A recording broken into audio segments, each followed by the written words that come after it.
In 2010, I was driving from New Orleans, LA to Eugene, OR. It was just me, 24F, and my 2-year-old pit bull in a 14FT U-Haul truck with everything I owned crammed into the back, a fancy flip phone, and my printout of MapQuest directions. I think the first smartphone actually came out around that time, but I didn't have one. Cell phone service was also much spottier, and there were long stretches through the desert where I had zero service for hundreds of miles. I was driving a lonely stretch of highway through central Texas when I realized I hadn't seen a town or exit for a very long time, and my giant U-Haul was really low on gas.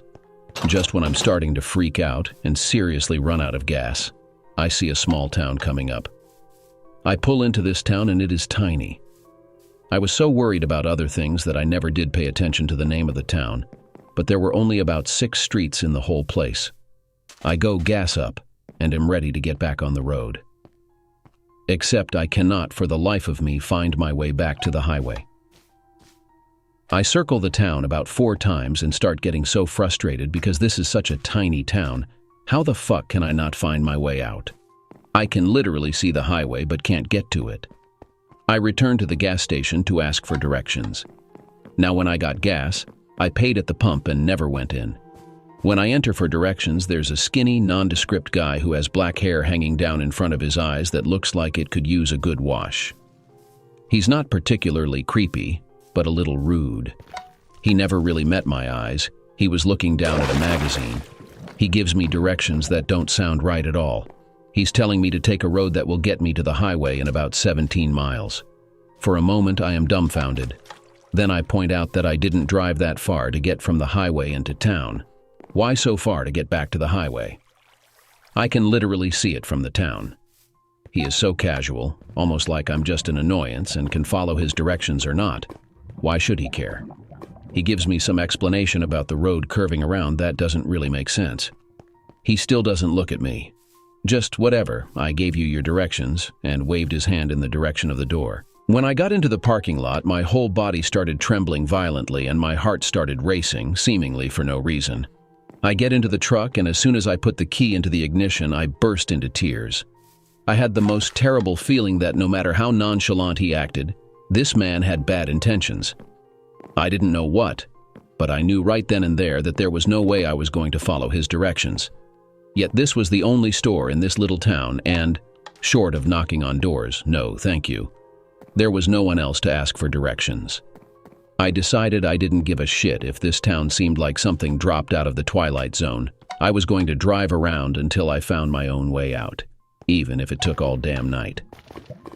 Then a big red beater of a pickup truck, as much rust as metal, pulls up and disgorged the quintessential Texan man, huge, husky, and in flannel and work boots. Without even thinking about it, I jumped out of the truck and approached him quickly yet warily. Looking into his eyes, I saw a kind human being, or at least I was hoping I did. I asked him if he could please give me directions to the highway. I told him I knew it was silly, but I just couldn't seem to find my way back.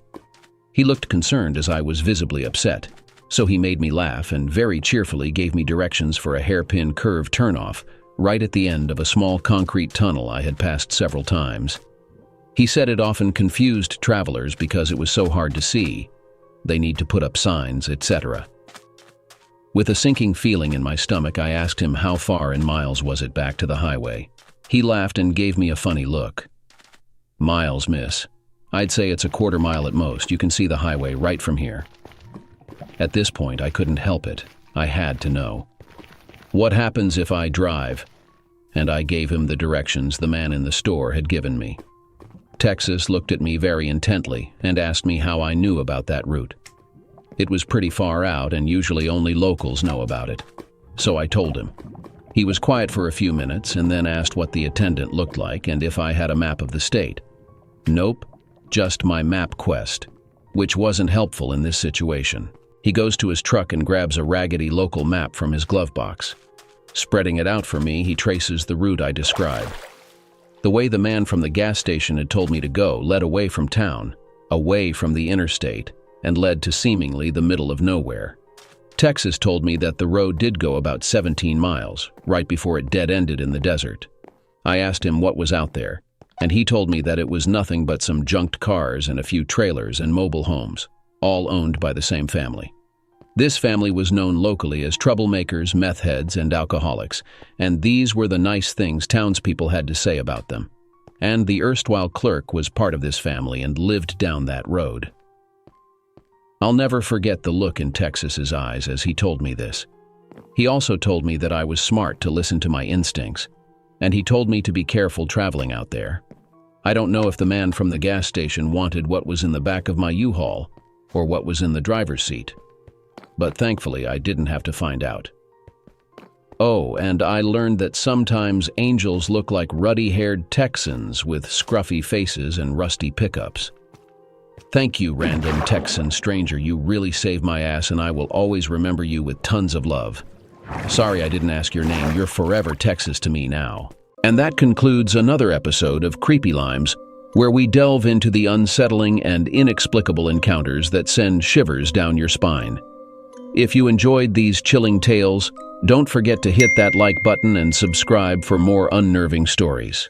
Before we part ways, we want to hear from you. Have you had a creepy encounter you'd like to share?